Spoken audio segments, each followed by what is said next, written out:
टंडो जाम बावा के अहम ख़बर ॾियूं पिया। ॻोठ मुराद जमाली में ज़मीन की मालिकी तामींधुरनि में झेड़े वारो मामलो, जंहिंमें जमाली बिरादरी जो बासरनि जे मुबैना ज़ियादतियुनि ख़िलाफ़ हैदराबाद मीरपुर ख़ास रोड ते धरणो जारी है। रात देर सां बासर असांजे घरनि में दाख़िल थिया ऐं फायरिंग कई है। एहतजाज कंदड़नि जो इहो चवणु है। अहम ख़बर अवांखे ॾियूं पिया टंडो जाम मां, जिते ॻोठ मुराद जमाली में ज़मीन की मालिकी तामींधुरनि में झेड़े वारे मामले ते जमाली बिरादरी बासरनि जे मुबैना ज़ियादतियुनि ख़िलाफ़ हैदराबाद मीरपुर ख़ास रोड ते धरणो हयो है। रात देर सां बासरनि असांजे घरनि में दाख़िल थिया ऐं फायरिंग कई है। एहतजाज कंदड़नि जो इहो चवणु है। तफ़सील मालूम कंदासीं आवाज़ जे रिपोर्टर जुनेद भट्टी खां। जी जुनेद, अपडेट कजो इन हवाले सां।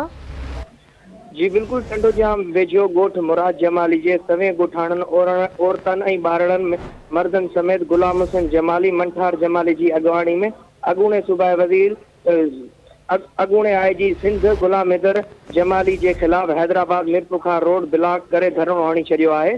धरणे सबबि गाॾियुनि जूं केतिरियूं कतारूं लॻी वयूं आहिनि, जॾहिं त ॻोठाणनि जो चवणु आहे त अॻूणे IG सिंध गुलाम हैदर जमाली ऐं संदसि पुट आदिल जमाली हथियार बंद खांगी माण्हुनि सां ॻोठ जे ज़मीन तां हारपो खसे ज़मीन ते कब्ज़ो करे ॻोठ अंदर दाख़िल थी हथियार जी ज़ोर ते घर खाली कराइण की कोशिश करे रहियो आहे।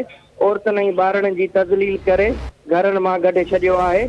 असां 80 सालनि खां उन ॻोठ में वेठल आहियूं, जेको कंहिं बि सूरत में न छॾींदासीं। ॻोठाणनि जो वधीक चवणु आहे त गुज़िरियल 2 ॾींहं पहिरियां मुबैना हथियारबंदनि जी फायरिंग में अकरम जमाली ज़ख़्मी थी पियो हो, जंहिंखे ॻणती जोगी हालत में हैदराबाद अस्पताल मुंतकिल कयो वियो, जेको अञा ताईं ज़ेरे इलाज है। ॻोठाणनि आला इख्तियारनि खां इन मामले जो नोटिस वठी इंसाफ़ फराहम करण जी घुर कई आहे। मेहरबानी जुनेद, अपडेट करण लाइ।